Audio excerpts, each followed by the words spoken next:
నీవు జీవించిన జీవితం ఎన్ని వారాలు ప్రార్థనగా మానేసావు, ఎన్ని ఆన్లైన్ పేర్లు మానేసావు, ఎన్ని ఉపవాస ప్రార్థనలు మానేసావు, ఎన్నిసార్లు ప్రార్థనకు వచ్చి నిద్రపోయావు. శత్రువు బలమును అణుచువాడవి. ఆమేన్. శత్రువు బలమును అణిచేవాడు నా దేవుడు. దేవుడిచ్చింది కోల్పోయాడు, జ్యేష్ఠత్వాన్ని కోల్పోయాడు. జ్యేష్ఠత్వాన్ని కోల్పోయాడు. ఈ సంవత్సరం నువ్వేది కోల్పోయావు? ఒకసారి మోసపోయావు, బాగానే ఉంది. అవి ఎన్నిసార్లు మోసపోయింది? ఆదాం ఎన్నిసార్లు మోసపోయాడు? ఒక్కసారే బైబిల్ రాస్తుంది. యేసు ఎన్నిసార్లు మోసపోయాడు? ఆదాం ఎక్కువ పాపం చేశాడా, యేసు ఎక్కువ పాపం చేశాడా? నువ్వెన్నిసార్లు మోసపోతున్నావు? ఈ రాత్రి ప్రభు మనకు ఒక అవకాశం ఇస్తున్నాడు. యేసేవులాగా కోల్పోయి తిరిగి పొందుకోవటం కోసం. యేసేవుకు ఆ రోజు కృప దొరకలేదండి. నేను మరలా వస్తాను, ఇదిగో త్వరగా వస్తాను అని చెప్పి పైకి వెళ్ళిపోయాడు. పైనుండి నాలాంటి సావుకుల్ని సమస్తాన్ని నష్టపరుచుకొని సంఘం కోసం, నీ కోసం, నీ బిడ్డల కోసం ఇక్కడ తీసుకొచ్చేసాడు.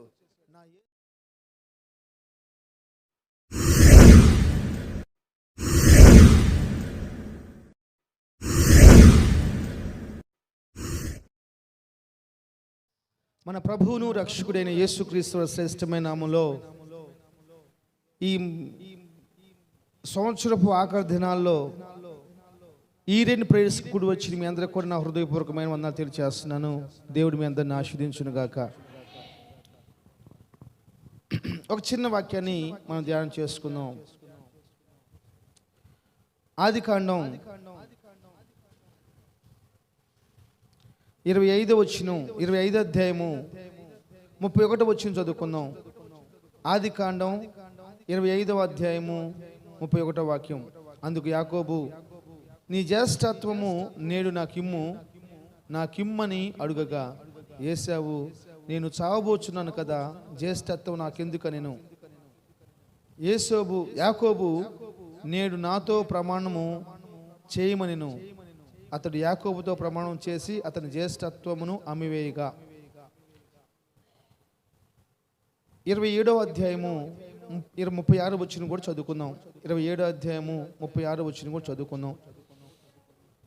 ఏశావు యాకోబు అను పేరు అతనికి సరిగానే చెల్లినది. అతడు నన్ను ఈ 2 మార్లు మోసపుచ్చాను, నా జ్యేష్ఠత్వం తీసుకునేను. ఇదిగో ఇప్పుడు వచ్చి నాకు రావలసిన దీవెనను తీసుకునేనని చెప్పి, నా కొరకు మరి ఏ దీవెన నేను మిగిలి ఉండలేదా అని అడిగాను. చిన్న ప్రార్థన చేసుకుందామా. మహాపరిశుద్ధుడు అయిన తండ్రి, నమ్మకస్తుడైన దేవా, భూమిని ఆకాశాన్ని కలుగు చేసిన వాడా, ప్రాణార్పణగా మీ సన్నిధిలో పోయబడుతున్నాం. నీ కృప కలిగిన మాటను పరలోకం నుంచి నా నోటికి పంపించి నీ ప్రజలందరితో మాట్లాడమని యేసు నామములో ప్రార్థన చేస్తున్నాను తండ్రి. ఆమేన్. హల్లెలూయా. చేతులు తప్పనమ్మా. చాలా సంతోషం. ఈరోజు ఒక చిన్న క్లుప్తమైన సందేశాన్ని మీకు చెప్పాలని ఆశపడుతున్నాను. దేవుని బిడ్డలారా, మనం చదువుకున్న వాక్యాల యొక్క భాగాలు మీకు బాగుగా మీరు ఎరిగి ఉన్నారు, నేను చెప్పాల్సిన అవసరం లేదు. కానీ ఆత్మదేవుడు నాకు జ్ఞాపం చేసిన మాట, నాకు నేర్పించిన మాట, మీకు చిన్న మాట నేను చెప్తాను.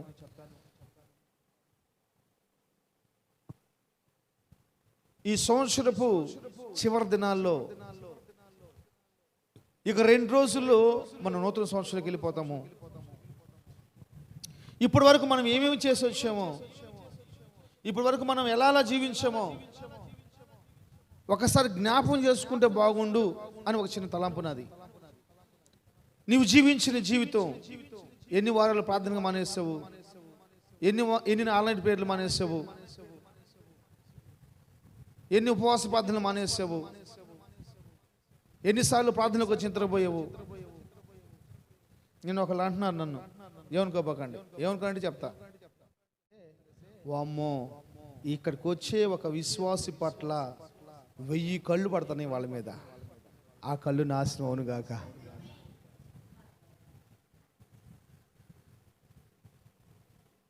మన గొప్పగా ఏమా. ఇప్పుడు వరకు నువ్వేం చేసావో, నువ్వు ఎలా చేసావో, ఏమేమి చేసావో జ్ఞాపం చేసుకోవాలి. ఈరోజు నేను చెప్పే వాక్యం ఒక పాఠం ఏంటంటే,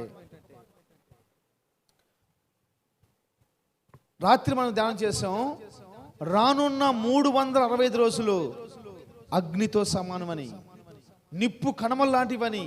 ఒక్కొక్క రోజు మనం గడపాలంటే అగ్నిని దాటుకుపోయినట్టే ఉంటుంది, శ్రమల కొలువుని దాటుకుపోయినట్టే ఉంటుంది. ఒకవేళ మనం మిస్ అయ్యామా, దానిలో పడతాము, కాలిపోతాము, బూడిదైపోతాము, ఏం మిగలదు. ఈ వర్షం ఎండ్, ఈ సంవత్సరపు ఆఖరి దినాల్లో మనం చేసుకున్న ఈ ప్రార్థనలు, ఈ ఉపవాసాలు దేనికోసం అంటే చెప్పాలి, ఆ అగ్నిలో నుంచి క్షేమంగా దాటిపోవడం కోసం, అగ్నిలో నుంచి సమాధానంగా దాటిపోవడం కోసం. ఈరోజు నేను మాట్లాడుతున్న విషయం ఏం తెలుసా? ఈరోజు నేను చెప్తున్న వాక్యం ఏంటంటే, యేసావు జీవితంలో తను నష్టపోయింది ఏంటో తెలుసా? తను ఏదైతే కలిగి ఉన్నాడో అది నష్టపోయాడు. జాగ్రత్తగా వినాలి. ఏం చేశాడు? తను ఏదైతే కలిగి ఉన్నాడో అది నష్టపోయాడు. జ్ఞాపకం చేసుకోండి, ఏసావుకు జ్యేష్ఠత్వం తల్లిదండ్రులు ఇవ్వలేదు, ఏసావుకి జ్యేష్ఠత్వం తన కులం ఇవ్వలేదు, ఏసావుకి జ్యేష్ఠత్వం దేవుడిచ్చాడు. అంటే ముందు ఎవరైతే తల్లి గర్భం నుంచి బయటకు వస్తారో వాళ్ళు జ్యేష్ఠులు. ఆ జ్యేష్ఠత్వము నా దేవుని కృపాదానం. ఆ జ్యేష్ఠత్వం నా దేవుని కృపాదానం. ఈ గడిచిపోయిన 2023 సంవత్సరంలో నువ్వు ఏదేది కోల్పోయో జ్ఞాపం చేసుకో దేవుని బిడ్డ. రోషం కలిగి నేను మాట్లాడుతున్నాను. కంపల్సరీ నువ్వు కానీ జ్ఞాపం చేసుకొని దాన్ని సరి చేసుకొని, రాత్రి మనం జ్ఞాపం చేసుకున్నట్లు మన దోషాల్లో నుండి, మన అతిక్రమంలో నుండి ఆయనే, యేసు ప్రభు వారే ప్రాయశ్చిత్తం కలుగు చేయుటకు సమర్థుడు. కాబట్టి ఎప్పుడైతే మన దోషాల నిమిత్తం, మన యొక్క అతిక్రమణ నిమిత్తము ప్రాయశ్చిత్తం జరుగుతుందో అప్పుడు మందిరం యొక్క మేలు మనం అనుభవిస్తామని చెప్పేసి అని రాత్రి మనం ధ్యానం చేసేసాము. ఈ యొక్క ఇంక 2 రోజుల్లో మనం దాటపోతున్నాం, పాత సంవత్సరాన్ని విడిచిపెట్టిపోతున్నాము.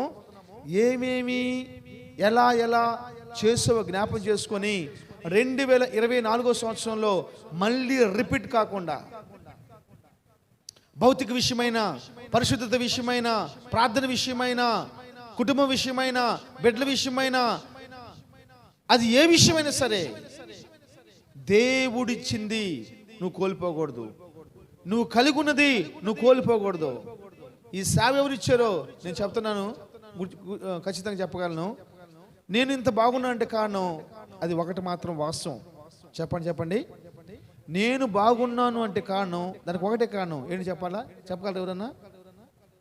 అమ్మా చెప్పగలరు ఎవరన్నా? నేను బాగుంటాను కారణం ఎవరు చెప్పగలరా? చెప్పండి. నన్ను చూస్తున్నారుగా మీరు. నేను ఎంతమంది వేసుకున్న వాళ్ళకి నీకు తెలుసా? తెలీదు. ఆ అమ్మాయి ఇప్పుడు అమెరికా నుంచి వచ్చింది, నేను తెలియదు అంట. హల్లెలూయా. అమ్మా నేను తెలుసమ్మా, అమ్మ నేను తెలుసా? అమ్మ కుర్చీలో కూర్చొని తల్లి ముందు కూర్చున్నామ్మో, నేను తెలుసా నీకు? మరి నేను తెలుసమ్మా నీకు? తెలుసా? నేను బాగుంటాను కారణం ఎవరు? నేను బాగుంటానికి కారణం దేవుడు నాకు ఇచ్చిన సంఘం. ఆమేన్. నేను బాగుంటానికి కారణం దేవుడు నాకు ఇచ్చిన సంఘం. ఆ సంఘంలో ఉన్న దేవుని కుటుంబాలు, ఆ కుటుంబంలో ఉన్న దేవుని బిడ్డలు మాత్రమే నేను బాగుంటానికి కారణం. Praise the lord.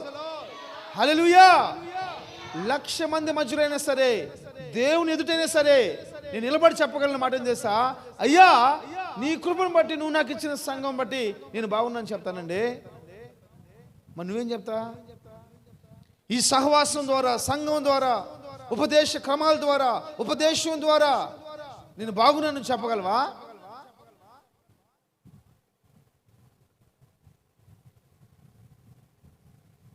నాకు నిన్న జరిగిన విషయంలో ఒక క్యాట్ వచ్చిన విషయం ఏంటంటే, ఈ గడపలోకి, ఈ మందిరం ఆవరణలో కాలు పెట్టే ఒక్కొక్కరి పైన 1000 కళ్ళు పడతా ఉన్నాయి.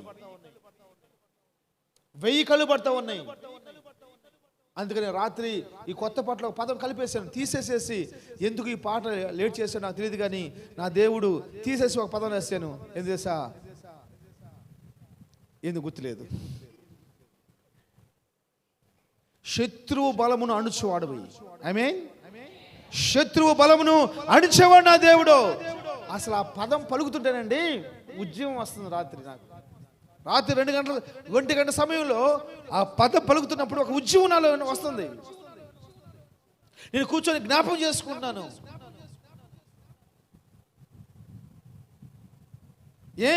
మీ చర్చి వాళ్ళు ఎందుకు తెల్లచీల కట్టుకుంటారు అడగలేకపోయారు జనం.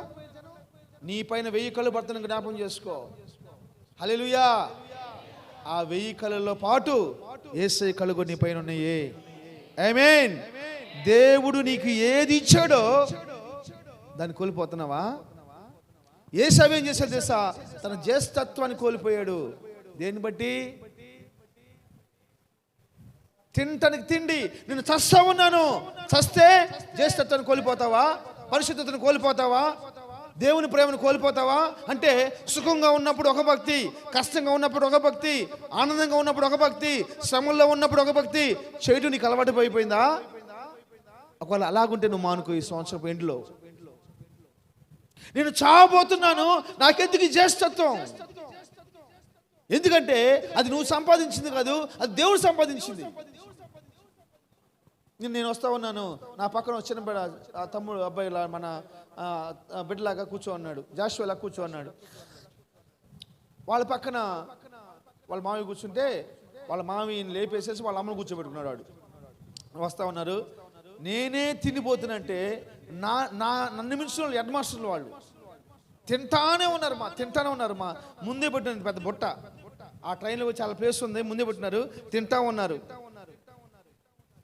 వాడేం చేస్తారు? తింటున్నారు, ఆ కిటికీ నుంచి పడేస్తున్నారు. నేను కిటికీ పక్కన కూర్చున్నాను. పరిగెత్తుకుని పోయి దేవుని మహాకృపం బట్టి, రే పెద్దోడా, నేను డబ్బుల గురించి లెక్క చేయను రా, నాకు డబ్బులు ఇంపార్టెంట్ కదరా అంటుంది వాళ్ళమ్మ. ఇటు చూసా, అమ్మ నిజమే కావాలనుకొని. ఈ తర్వాత వాడు ఫోన్ తీసుకొని గేమ్ ఆడతాం స్టార్ట్ చేశాడు. అరే ఇంటర్నెట్ అయిపోయిందిరా, నేను డబ్బులు ఖర్చు పెట్టి నెట్టేసుకోలేనురా అంటుంది. ఇప్పుడు డబ్బుల్లో నాకు ఇంపార్టెంట్ కాదన్నది నిజమా? ఇంటర్నెట్ అయిపోతుందన్న నిజమా? నాకు అర్థం కావట్లా. ఆమె నష్టపోతున్నందుకు బాధపడుతుందా? కొడుకు చెడిపోతున్నందుకు బాధపడుతుందా? చూడండి, కొడుకు చెడిపోతున్నందుకు బాధపడుతుంది.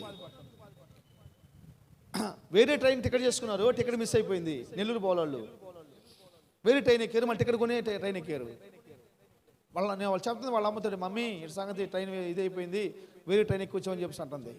నువ్వు ఏది నష్టపోతున్నావు అని అడుగుతున్నాను. నీకెందుకు విలువ లేదు, నీకెందుకు లెక్క లేదండి. మనదైతేనేమో అబ్బా ఎంత ఉంటుందో, మనది కాకపోతే కొట్ట ఏంది అత్త సొమ్ము అల్లుడు ఎంజాయ్ అంట. అత్త సొమ్ము అల్లుడు ఎంజాయ్. కృప ఏంటంటే అల్లుడు సొమ్ము అత్తమామలు ఎంజాయ్. మా విషయంకి వచ్చేళ్ళకి స్తోత్రం, హల్లెలూయా. ఏశావు జీవితంలో జరిగిన నష్టమైన తెలుసా? అతను సంపాదించింది కోల్పోలేదు. బైబిల్లో క్లియర్ రాస్తుంది, కోల్పోలేదు, కానీ దేవుడిచ్చింది కోల్పోయాడు. జ్యేష్ఠత్వాన్ని కోల్పోయాడు. ఈ సంవత్సరం నువ్వేది కోల్పోయావు అది నువ్వు పొందుకోవాలి యేసు నామములో. హల్లెలూయా. ఏశావు జ్యేష్ఠత్వాన్ని కోల్పోయాడు, తన కలుగున్నది కోల్పోయాడు, తను దేవుడు బహుమానం ఇచ్చింది కోల్పోయాడు. ఏశావు అందం చూసి ఇవ్వలేదు, ఏశావు గుణాన్ని చూసి ఇవ్వలేదు, ఏశావు యొక్క కులాన్ని చూసి ఇవ్వలేదు, ఏశావు యొక్క గొప్పతనం చూసి ఇవ్వలేదు, ఏశావు యొక్క పుట్టిన దేశం చూసి నా దేవుడు ఏశావుకి జ్యేష్ఠత్వం ఇవ్వలేదు. అతని యొక్క దేవుడు అతను కలుగు చేసిన విధానాన్ని బట్టి నా దేవుడు ఏశావుకి జ్యేష్ఠత్వం ఇచ్చాడు. హల్లెలూయా. చిన్న ఆకలి కోసం అమ్మా జ్యేష్ఠత్వం నమ్మేసుకున్నాడు. మా తనకి దేవుడిచ్చిందని చెప్పాలి. చూడండి, అది ఎవరైతే తీసుకోబోతున్నాడో, ఒకవేళ అది ఉపయోగం లేకపోతే, అది పనికిరాంది అయితే ఎవరైనా కోరుకుంటాడా? కష్టపడి ఆహారం సంపాదించుకున్నాను, కష్టపడి వండుకున్నాను, ఎర్రగా బాగుంది, తింటే శక్తి వచ్చింది, ఇప్పుడు నేను రెడీగా ముందు పెట్టుకున్నాను. ఆ జ్యేష్ఠత్వం ఉపయోగం లేనిదైతే నేను ఎందుకు తీసుకుంటాను? ఏంటండి, ఒక కుటుంబంలో ఒకళ్ళేమో జ్యేష్ఠత్వం కోసం ఆరాటపడుతుంటే అదే కుటుంబంలో ఒక వ్యక్తి ఏమో జ్యేష్ఠత్వాన్ని ఎంటుకతో సమానంగా చూస్తా ఉన్నారు. జ్యేష్ఠత్వాన్ని కోల్పోయాడు, దేవుడిచ్చింది కోల్పోయాడు. అందుకే నేను చెప్తున్నాను, నిన్న ఒక మెసేజ్ వచ్చింది నాకు, ఐ న్యూస్. ఆ మెసేజ్ నేను ఓపెన్ చేశాను. ఆ మెసేజ్ ఓపెన్లో ఏముందంటే సర్కస్ గేమ్ జరుగుతూ ఉంది. ఆ సర్కస్ గేమ్లో ఒక వ్యక్తి కొండ సిలువ, ఇక్కడ ఇంత పొడుగుంటుంది కొండ సిలువ, అది తీసుకొని తలని చేతితో పట్టుకున్నాడు. తలతో పట్టుకొని వేసేసి మెడలో దాన్ని రెండు రౌండ్లు వేసుకున్నాడు. ఎట్లా మెడలో రౌండ్ వేసుకున్నాడు, 2 రౌండ్లు వేసుకున్నాడు. ఇట్లా వేసుకొని పట్టుకున్నాడు, అంతే పట్టుకున్నాడు, అంతే అని పడిపోయింది. అంతే తల పట్టుకునే ఉన్నాడు, ఒక చేతి తోక పట్టుకొని ఉన్నాడు, ఇంకంతే ఇట్లా పడిపోయాడు. కారణం ఏంటి? తను ఏదైతే మెడకేసుకున్నాడో అది ఆ మెడని అట్టొత్తేసింది. అంతే. ఎన్నో రోజుల మించి ఆ పావును ఆడిస్తూ ఉన్నాడు వాడు, సర్కస్ వాడు. ఎన్నో రోజుల నుంచి ఆ పావుకి పాలు పోస్తూ ఉన్నాడు, ఆ పావుకి గుడ్లు పెడుతూ ఉన్నాడు, ఆ పావుకి ఆహారం వేస్తూ ఉన్నాడు, భద్రంగా కాపాడుతూ ఉన్నాడు. అదే తన యజమాని గొంతు పిలిచి చంపేసింది, గొంతు నొక్కేసిందండి. నా కాడు కావాలని పెడతా, మీరు చూడండి. హల్లెలూయా. కోల్పోయాడు, అతనికి నచ్చలా. స్తోత్రం. అంత మాత్రమే కాదు, రెండోసారి చదవండి 27వ అధ్యాయం 36వ వచనం. 27వ అధ్యాయం 36వ వచనం. ఏశావు యాకోబు అనే పేరు అతనికి సరిగానే చెల్లినది, అతను నన్ను 2 మారులు మోసపుచ్చెను. ఎన్నిసార్లు అంటమ్మా? చెప్పాలి, నో తెరవండమ్మా. ఎన్నిసార్లు? 2 మార్లు. 2 మార్లు మోసపుచ్చాడంట. ఒకసారి మోసపోయే బాగానే ఉంది. అవి ఎన్నిసార్లు మోసపోయింది? ఆదాం ఎన్నిసార్లు మోసపోయాడు? ఒక్కసారే బైబిల్ రాస్తుంది. యేసు ఎన్నిసార్లు మోసపోయాడు? ఆదాం ఎక్కువ పాపం చేశాడా, యేసు ఎక్కువ పాపం చేశాడా? నువ్వెన్నిసార్లు మోసపోతున్నావు? నిన్ను నీవే మోసపరుచుకుంటూ ఉన్నావు, నన్ను నేనే మోసపరుచుకుంటూ ఉన్నాను. 2 సార్లు ఆ యాకోబు అనేవాడు నన్ను మోసం చేశాడు. ఆ యాకోబు అనే పేరు వాడికి తగ్గిపోయింది.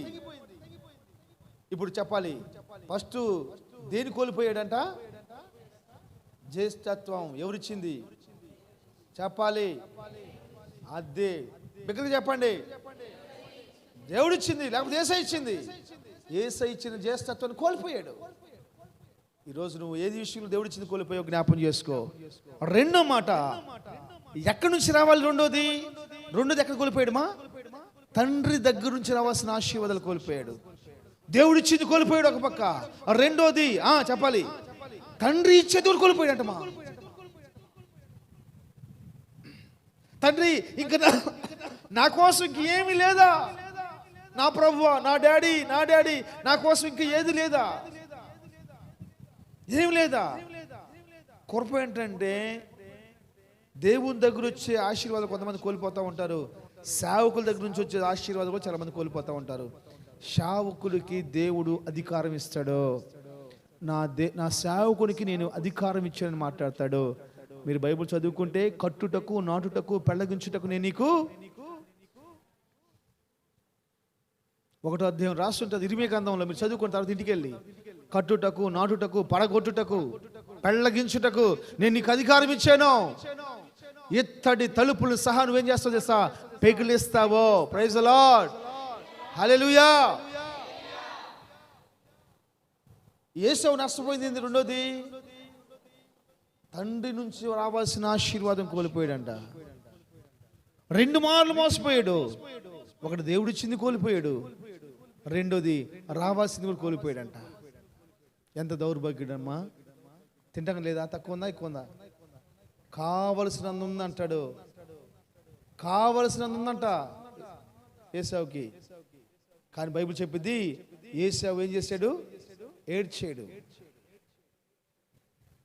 ఏశావు ఏడ్చాడు తండ్రి ఆశీర్వాదం కోసం. ఏశావు ఏడ్చాడు జ్యేష్ఠత్వం కోసం. కానీ వచ్చిందా? నీకు ప్రభు అవకాశం ఇస్తున్నాడు. నీకు ప్రభు అవకాశం ఇస్తున్నాడు. ఈ మాట చెప్తానే నాకు భయం వేస్తా ఉంది. ఈ రాత్రి ప్రభు నాకు ఒక అవకాశం ఇస్తున్నాడు. ఏశావులాగా కోల్పోయి తిరిగి పొందుకోవటం కోసం. ఏశావుకు ఆ రోజు కృప దొరకలేదండి. నేను మరలా వస్తాను, ఇదిగో త్వరగా వస్తాను అని చెప్పి పైకి వెళ్ళిపోయాడు. పైనుండి నాలాంటి సావుకుల్ని సమస్తాన్ని నష్టపరుచుకొని సంఘం కోసం, నీ కోసం, నీ బిడ్డల కోసం ఇక్కడ తీసుకొచ్చేసాడు. నా యేసయ్య ద్వారా రావాల్సిన ఆశీర్వాదం ఇలా తీసుకొని నీకు ఇవ్వటం కోసం. కొన్ని ఆయన కాడ పర్మిషన్ తీసుకొని ఇవ్వాలి, కొన్ని పర్మిషన్ లేకుండా నిశ్చయచ్చు. ఉదయకాల ప్రార్థన 5 గంటల ప్రార్థన మేము చేస్తున్న ప్రార్థన చేస్తా, పర్మిషన్ తీసుకోకుండా చేస్తున్నా. ప్రభా ఇది వాళ్ళకి కావాలయ్యా, ఇచ్చేసేయ అట్టగట్ట. వాళ్ళు కావాలి ఎలాగ ఈ ప్రభా, అదే వాళ్ళు వాళ్ళు మాట్లాడరా కానీ ప్రభా వాళ్ళు కావాలయ్యా. మేము కోల్పోతున్నాం. హల్లెలూయా. దీని ఇలువ నీకు తెలియకపోవచ్చు. హెబ్రీ పత్రిక 12వ అధ్యాయంలో రాసి ఉంటుంది, చదువుమా. హెబ్రీ పత్రిక 12వ అధ్యాయము. ఏశావు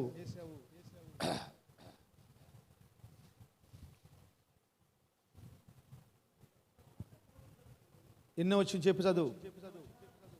16వ వచనం, 12వ అధ్యాయం 16వ వచనం. ఒక్క పూట కూడి కోసం తన చేష్టత్వపు అమ్ముకున్న హక్కును అమ్మివేసిన ఏశావు లాంటి వ్యభిచారులైనను భస్తులైనను ఉండనేమోనని జాగ్రత్తగా పడండి అమ్మా. ఆ తర్వాత ఆశీర్వాదం పొందవలని కన్నీళ్లు విడుచుచు దానికోసం శ్రద్ధతో వెతికినా దొరకలేదు. నాయక చూడండి, తర్వాత దొరకలా. భస్తుడంట, వ్యభిచారంట. భస్తుడు వ్యభిచారంటమ్మా. ఇదే మాట రేపొద్దున సాతానుగాడు ప్రభు దగ్గర ఉన్నప్పుడు చెప్తే, ప్రభు కన్ను నిలబడినప్పుడు వీళ్ళు ఒక వ్యభిచారులండి. వ్యభిచారం అంటే పాపం చేసిన వాళ్ళని కాదు, అతిక్రమించిన వాళ్ళం మనం. దేవుడిచ్చిన దాన్ని పాడు చేసుకున్న వాళ్ళం మనం. దేవుడిచ్చిన సమయాన్ని అనవసరంగా పాడు చేసుకున్నాం. నేను ఇందాక మాట్లాడుతున్నాను ఫోన్లో. ఈ సంవత్సరం అంతలో సంతోషం చేసిన భక్తి నేను చేస్తే ఎంత బాగుందని చెప్పేసి నేను గర్వపడుతున్నాను. నేను ఆ విషయంలో మాత్రం ఏందండి, 4 గంటలు వేసి పనికి పోవాలి. ఒక రోజు కాదు, 2 రోజులు కాదు, 365 రోజులు పోవాలండి. మగ మనిషి లేడు, కుటుంబాన్ని కట్టుకోవాలి. కూతురికి నోరు లేదు, కుటుంబాన్ని చూసుకోవాలి. చిన్నపిల్లలు, ఆడపిల్లలు, మగవాడు, కుమారుడు, యవనస్తుడు, అతను చదివించుకుంటా. ఎవరు చేయగలరు? ఆయన చెప్తా ఉంటాను అప్పుడప్పుడు, ఆమె ప్రార్థన చేస్తే ప్రార్థనకి ఇసుకు పుట్టింది. అది మిగతా వాళ్ళు వచ్చి మధ్యలో వచ్చి ప్రార్థన చేస్తున్నట్టు నాకు తెలియదండి. 7 సంవత్సరాల పరిచర్యలో ఆ ముందు నేను చెప్పకూడదు, కానీ చెప్తున్న కారణం ఏం చేస్తా, ఆమెను గొప్ప చేయడం కోసం కాదు. అదే మనిషి రేపు పొద్దున ప్రార్థన లేకపోతే తిడతాను కూడా నాకు మొహమాటం లేదంతే. ఆమె తప్పు చేస్తుంది అనుకో, మొహమాటం లేకుండా తిడతాను అంతే. అవునే కాదు, మీరు ఆలోచించుకోండి. దానికోసం ఎంత ప్రయాసపడాలండి? 365 రోజులు 4 గంటలు వేసేసి పనికి పోయి చేసి పాపం ఎంత అలసిపోతుంది.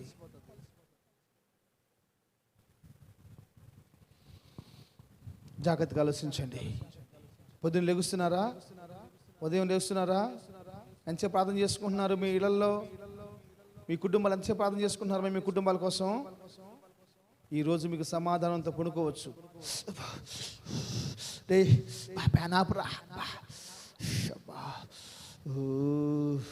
మాయదర్శలు ఏందమ్మా ఎట్టుంది ఈరోజు? మాయదర్శలమ్మో ఒకరోజు రానే వచ్చింది, ఆ మాయదర్శలు పోయింది. పేనే ఈ మాయద రగ్గులు ఏందమ్మో, ఈ మాయదబ్బో అల్లాడిపోతాను. అయ్యో అంటూ చెప్తున్నాయి చేతులు. మాయదర్శలంట మాయదర్ ఎండలంట, మాయదర్ వానలంట. ఇంకేంది నొక్కదాని మంచిదానివా?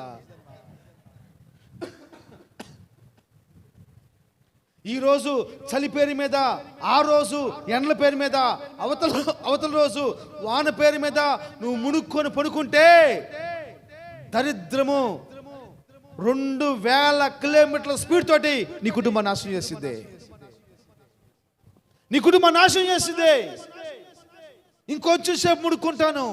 6వ అధ్యాయము క్లియర్గా రాస్తుంది సామెత గ్రంథంలో. ఇంకొంచెం సేపు ముడుకుంటాను. ఇంక దుప్పటి నాకు కాళ్ళకి కప్పు, కొంచెం కాళ్ళకి కప్పు. ఎక్కడో దొరుకుతుందంట కాళ్ళు, ఇంతే కనపడుతుంది ఏళ్ళు. కొంచెం ఇటనయ్యా, కొంచెం ఇటనయ్యా దుప్పటి. నేను చెప్తున్నా అబద్ధం అంటారా? హల్లెలూయా. పొద్దున్నే ప్రార్థన చేసుకోండి. ఉదయం లేచేసి 5 గంటల ముళ్ళు మీరు చూడాలి. ఐ మీన్ 5 గంటల ముళ్ళు మీరు చూడాలి. 7 గంటల ముళ్ళుగా చూసేది. 5 గంటల ముళ్ళు మీరు చూడాలి. కృప ప్రభు దయచేయను గాక. హల్లెలూయా. అన్నీ బాగున్నాయి అని చెప్పేసి అని ప్రశాంతంగా నువ్వు పడుకున్నావు అనుకో, రేపొద్దున ఎంత ఏడ్చినా ప్రయోజనం ఉండదు. నేనేం చేయలేనయ్యా. బైబిల్ చెప్పిద్ది, జాలి, దయ, వాత్సల్యం, కనికరము, దీర్ఘశాంతము, ప్రేమ, సహనం, సాత్వికం చెప్పుకుంటూ పోతే 365 రోజులు సాలవు. ఆయన గురించి చెప్పుకుంటూ పోతే అలాంటి కనికరం కలిగిన దేవుడు ఆయన. కానీ నిర్దాక్షిణ్యంగా పెళ్లి వస్త్రం లేదని ఏం చేశాడు? తలిపేసేసాడు. I don't know brother. What ya, ఏం మాట్లాడతావు నువ్వు? నేను అది చేయలేదా, నేను ఇది చేయలేదా? ఆహా చేసావా, ఓకే తలుపుది. సారీ బ్రదర్, అయిపోయింది, తలిపేసాను. ఎవరు మాట నాకు లేదు ఇంకా. దేవుడు మీ హృదయంలో ఒక వణుకును పుట్టించును గాక. మీ హృదయంలో ఒక మంటను పుట్టించును గాక. దేవుని కోసం ఒక వైరాగ్యాన్ని ప్రభు కలుగు చేస్తును గాక. ఎంత ఏడ్చినా ప్రయోజనం లేదు. తర్వాత అనే పదం ఎంత ఏడ్చిన ప్రయోజనం ఉండదో టుడే, ఇప్పుడే, ఈ క్షణమే మనకు కావాలి.